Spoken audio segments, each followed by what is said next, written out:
Dueling Class 101 has begun, and today you're going to learn everything that I know about dueling within Harry Potter's Magic Awakened.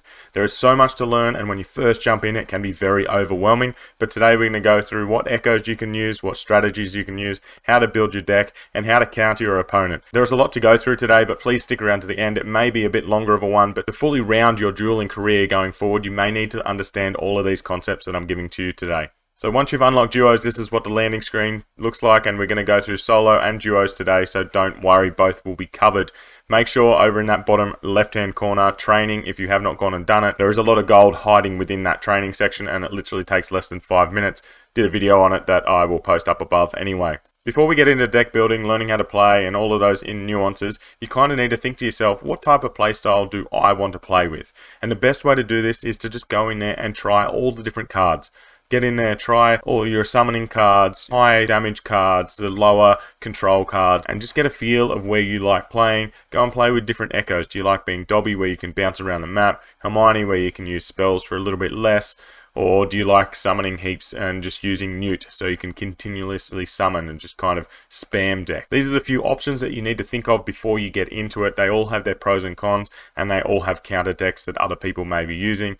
But the best thing I find with Harry Potter's Magic Awakened Dueling Center is that you do not see what your opponent has, so you don't counter them. It is literally, you go in blind. It is what it is. Whereas other games that I've played, if you go into an arena, you may see their deck or see part of it, and you may be able to bring a bit of a counter to it. I do like that it is just, this is the deck I like playing, and you get in and go. So right now, this is my deck that I'm playing with. It is definitely not perfect, and I've changed it literally 2 minutes ago, went into a fight and died. So there is massive counters to all the decks you can do.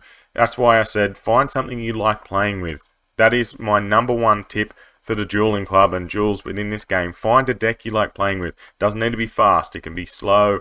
It can be summons. It can be just a really annoying deck for your opponent. It depends what you want to get out of this. The way that I usually like to play is high DPS. It is high risk versus high reward. So I can get in and win a match pretty much within 60 seconds if everything goes right in the way that I really like to play.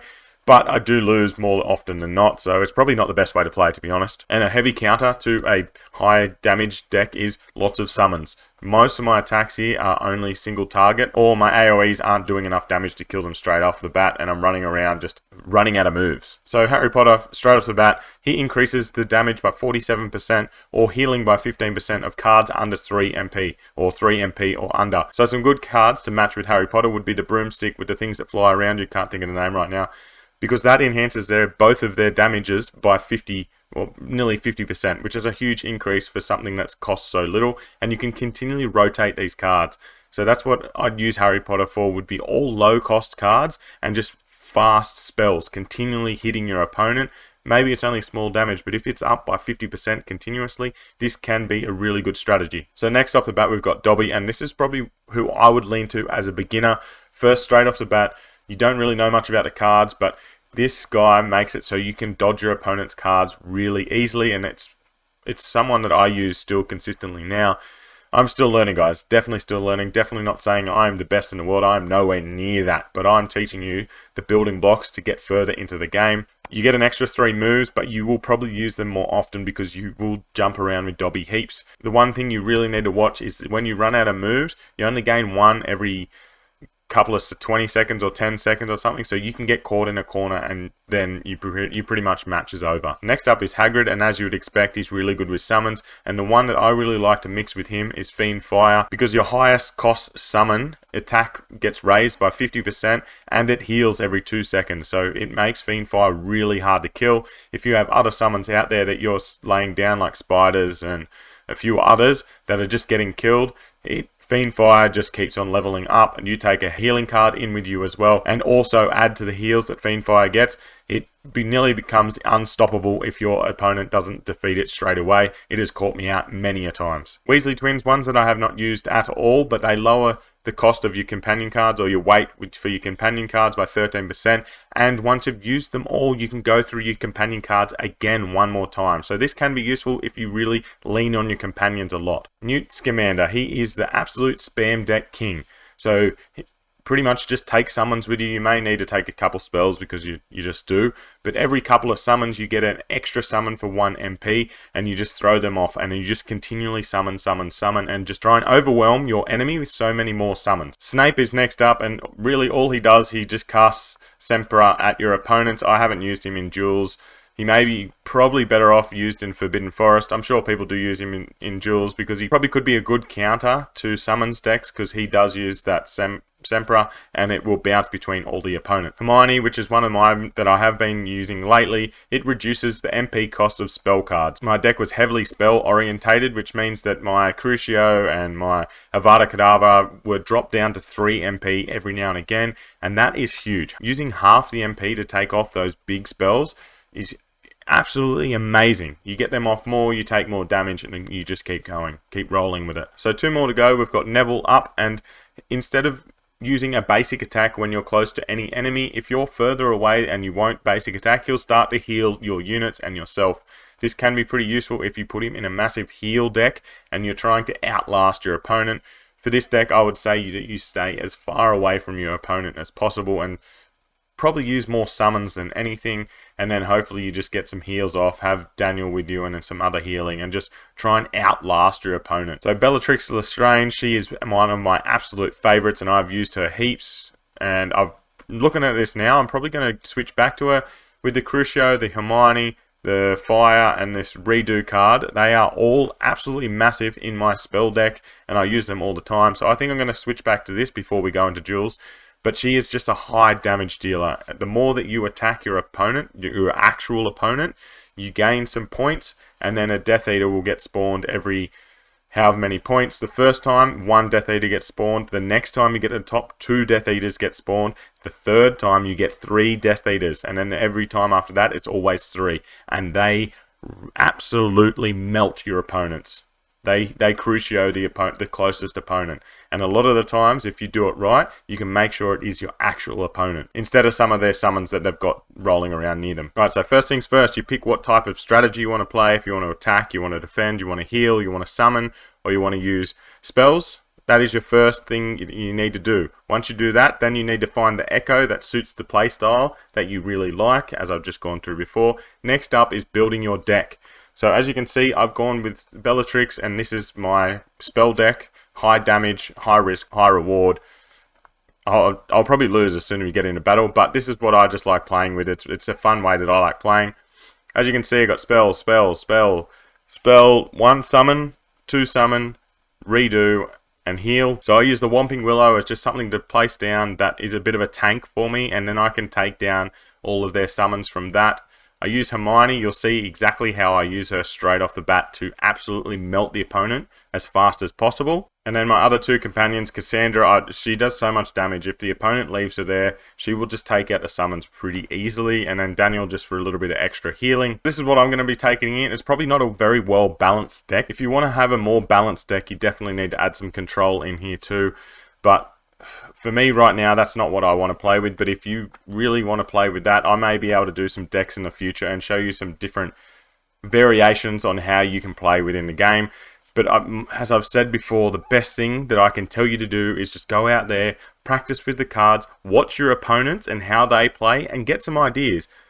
And just really reevaluate why did I lose that battle? What do I need extra in this battle? So what I've found is that if there's too many summons on the field, I get totally overrun and I can't back it up. So that's something that I've needed to put in as a counter for myself, and that's why I bring in Whomping Willow, because the summons go to that, and then I can use the Fire and try and hopefully kill them all in one go. So what else do you have on this card? You got kick cards up the top here, obviously to pull your keys and get some more recommended decks. We'll have a look there now actually. So these are the top decks. I'm not sure where these get pulled from, if they're actually from top players or not, but I think you're probably better going onto YouTube and following some of the other creators and have a look at some of the decks that they play with, because they seem to have a little bit more pull. I know there's one other creator that's like #1 in the world, so go and have a look at what they've got rather than here, I would say. And then down on the bottom corner here, we have the wand skin They really only come out of the clock turn keys. I was really lucky last season that I got this wand skin. It was literally the only key that I pulled out of the clock turn, and I got this. It really only helps in duos where I get an extra dueling club rescue attempt. So that's pretty much everything on this page. You do have up here, this is to just go and train, and this is to rename the deck, upload, whatever.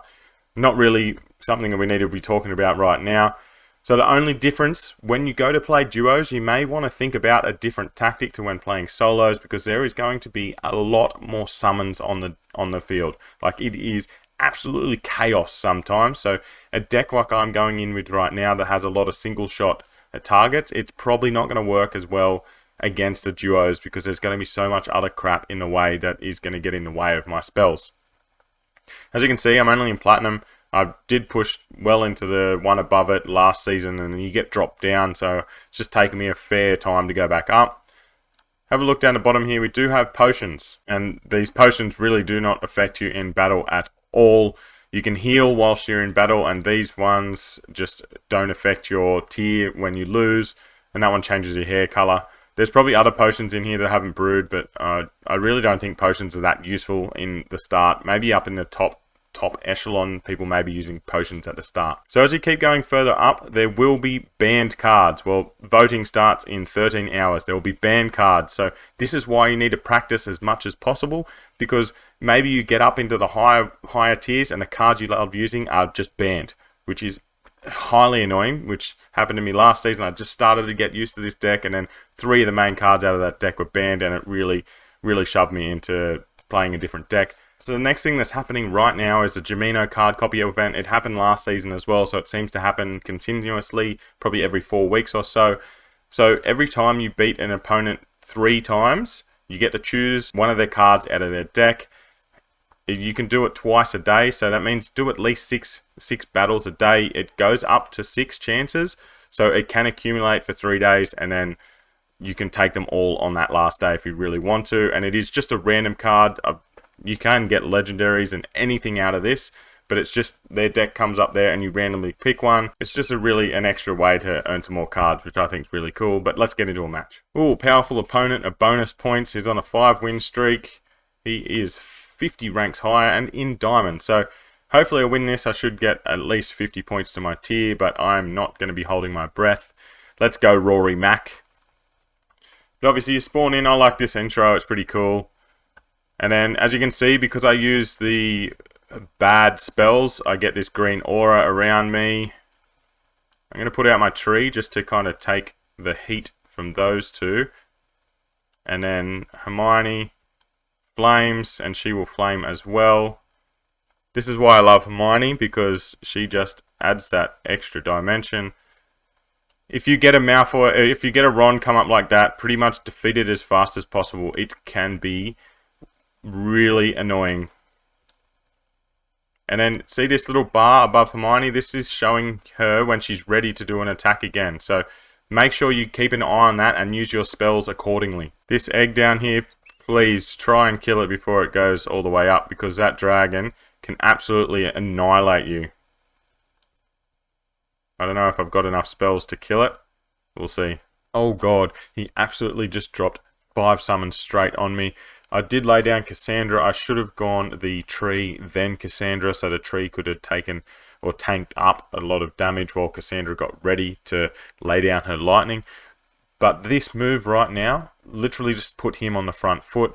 One thing to look at right now, if you have a look at that green that just happened above me, and then it just happened to me as well, that is the Bellatrix Lestrange Echo proccing and going off. He got his off at a great time. I didn't have any summons, and it crucioed me hardcore. Mine tried to attack his and pretty much died, because it is very much a glass cannon. But as you can see, that move that he just done then, he's on the front foot. His summons is doing all the work. He's standing back there doing nothing, while I'm getting absolutely peppered, and I cannot come back from this. So exactly what I said was going to happen did, and I got overrun by summons. This is why I'm not trying to tell you that I am the best at dueling, because I am nowhere near this. I just want to tell you some building blocks and foundations that you can use to really understand the game as you go forward. As I said, find the style that you like playing with. There is always a way to win. Seriously, my deck's just not built well enough to be a run and gun high attacker. Second, fit the echo that fits your playstyle, put that into your team, and find one that has some good cards around it. But do not waste those echo crystals and stuff on cards that aren't worth it. Make sure you wait till you're in the epic or legendary echo range. Remember, I've got a video on that I'll pin up above as well. And then thirdly, you really need to find a balanced deck. I probably shouldn't go in there with Crucio and Avada Kedavra because they don't really synergize well. You need to find things that work really well together within your deck so you can build combinations going forward. 4, if you're going to go into duos and you're going with a friend, make your deck together. Someone can be more of a healer, summons person, and the other one can be more of an attacker and just DPS. If you're going in there randomly, still take a more balanced deck, but just remind yourself that there is going to be a lot of summons on the field, so you need a deck that's probably going to handle that more than just attacking the opponent directly. That all but wraps up the 4 things that I wanted to tell you about the Dueling Club. Hopefully you have learned something today, and if you have, make sure you ding the bell down below, but I'll see you in a video soon.